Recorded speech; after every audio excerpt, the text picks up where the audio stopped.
Shyam's kitchen मध्ये आपलं स्वागत आहे। आज आपणाला मी अनारसे करायचं दाखवणार आहे। तर हे अनारशेचं पीठ घेतलं मी। अशी गाठी सगळ्या मोडून घ्यायच्या आधी आपण।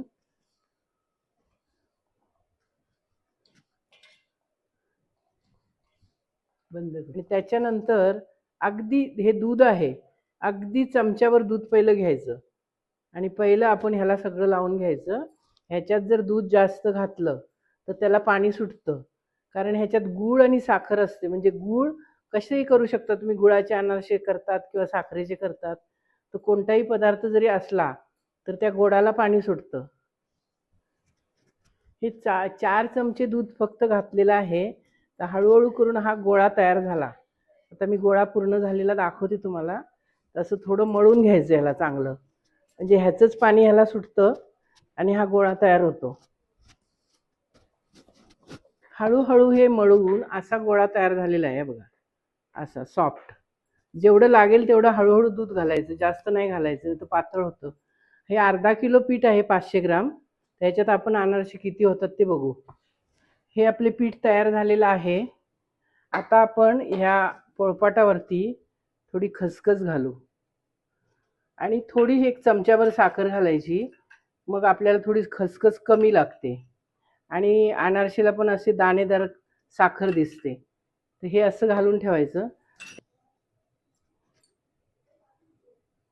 हा असा छोटा गोळा घेतलाय मी, तर ह्याच्यावरती ठेवायचा आणि आपण आता हा असा साईडला घ्यायचा। तेलाचं बोट असा हाताला बोटाला लावायचं तूप आणि ह्याला असं असं फिरवायचं। ह्या 2 बोटाचंच काम आहे। हे असं फिरलं की चांगलं पातळ होतं। आता हा आपला अनारस तयार झाला थापून। आता ह्याला अलगद ह्या तेलात सोडायचं। तेल तापलेलं आहे, तर तुम्हाला मी दाखवते। तोपर्यंत आपण दुसरं करून घेऊ जरा, असा गोळा। हा बघा अनारसे कसं वरती आला तळून।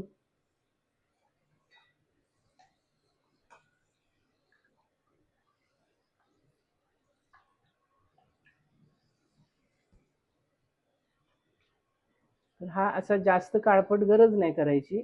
हा झालेला आहे, असा फुलून आला अनारसे, हे बघा। तर आपण हे असं सुरुवातीला ह्याच्यातच ठेवू आपण आणि नंतर हा दुसरा अनारसे बघा, हा असं ह्याला घ्यायचं, मग साईडला घ्यायचं। ह्याला जास्त खसखस लागत नाही, पटापटा असं थापून घ्यायचं गोल गोल गोल गोल। 2 बोटाचंच काम आहे हे। छान पातळ होतात असे अनारसे। हे बघा छोट्याशा गोळ्याचा किती मोठा अनारसा झाला। आणि ह्याला उचलायचं असं आणि खसखसची बाजू वरच्या बाजूला ठेवायची। आता हा परत दुसरा अनारसे, हा बघा असा कसा वरती आला छान फुलून। हे बघा याच्यावरती आपण असं थोडं थोडं तेल उडवत राहायचं। तेल तापलेलंच आहे, तरी सुद्धा वरच्या बाजूला तेल लागलं पाहिजे आणि ह्याला उलटायचं नसतो। हा अनारसे असाच काढायचा असतो। हा बघा, हा परत दुसरा अनारसे तयार झाला। तर आता आपण ह्याला ह्या चाळणीमध्ये, म्हणजे ह्याला तेल भरपूर असतं, तर ह्याला प्रत्येक अनारसेला आपण उभं करू। जरासं कडक झाला की उभं करू। हा हे कडक झालेला अनारसे आहे, ह्याच्यात तेल भरपूर असतं, तर ह्याला असं उभं करून ठेवायचं, म्हणजे आपलं अनारशातलं तेल पूर्ण गळलं जातं। हे असे उभे करायचे।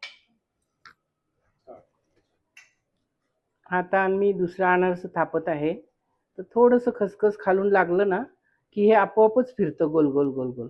फक्त आपल्या बोटाने ह्याला चांगलं फिरवायचं असतं। तर हा अनारसे पण मी खसखसची बाजू वर ठेवून ह्याला घालते।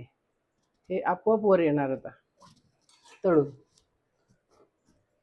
असा छान छोटा गोळा करायचा, असा थोडा करून घ्यायचा, म्हणजे आपली खसखस जास्त लागत नाही। ह्या खसखस वरून बाहेर काढायचं ह्याला पोळपाटावरती आणि ह्याला आपण बोटाला तुपाचं हे लावायचं जरा आणि असं फिरवत राहायचं ह्याला। तोपर्यंत आपला हा अनारस तयार झाला। हा जास्त असं काळसर करायची गरजच नाही, हा लगेचच होऊन येतो। हे बघा आपण ह्याच्यात काढून घेऊ। तेल खाली जातं आणि थोडासा लगेच कडक होतो तो, आणि कडक झाल्यानंतर त्याला उभा करायचा, म्हणजे तेल पूर्ण गळतं त्या परातीत. ह्याला तेल फार असतं. हे असं खसखसी वर करून बाजू आपण ह्याला चटकन वर येणार हा अनारसे बघा, तसा फुलून छान वर आला जाळीदार. वरून आपण थोडं थोडं हे घालू त्याला तेल, की लगेचच होणार हा अनारसे. गॅसला आपण लक्ष ठेवायचं, जरा जास्त तेल थंड झालं तर थोडासा गॅस वाढवायचा. हे झालं, हे आपल्याला असं दिसतं, पण थोड्या वेळानंतर हे कडक होतं. आता बघा हा अनारसा झाला, ह्याला उभा करू आणि ह्याला असा ठेवू. आता आपले सगळे अनारसे बनवून झालेले आहेत, एक दोनच शिल्लक आहेत.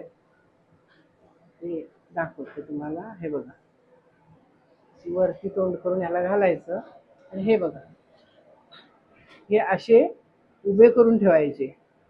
म्हणजे काय होतं, हे जे तेल असतं ना ह्या अनारसेमध्ये भरपूर तेल असतं. हे बघा, हे असं तेल गळत जातं. आता संध्याकाळपर्यंत आपलं सगळं तेल गळून येणार आहे आणि मग आपण त्याला थंड पण होतात आणि तेल पण गळतं, मग डब्यात घालायचं. नाही तर डब्यामध्ये सगळं तेल तेल तेल होतं. हे असे सगळे अनारसे करून झालेले आहेत. आपल्याला हे अनारसेसाठी 50 ग्रामचं एक पाकिट होतं, फक्त 25 ग्राम खसखस लागलेली आहे. ज्या खसखस पण जास्त नाही लागली. हे असे संपूर्ण झाले. आता अनारसे पूर्ण तयार झालेले आहेत. हे बघा किती छान जाळी सुटले आणि हे असे कसे अनारसेला हे दिसत आहेत छान. आणि आता हा एकदम क्रिस्पी झालेला आहे बघा, अशी जाळी छान सुटलेली आहे. तर तुम्ही हे जरूर करून घ्या बघा, आणि आवडल्यास सबस्क्राईब करा आणि लाईक करा.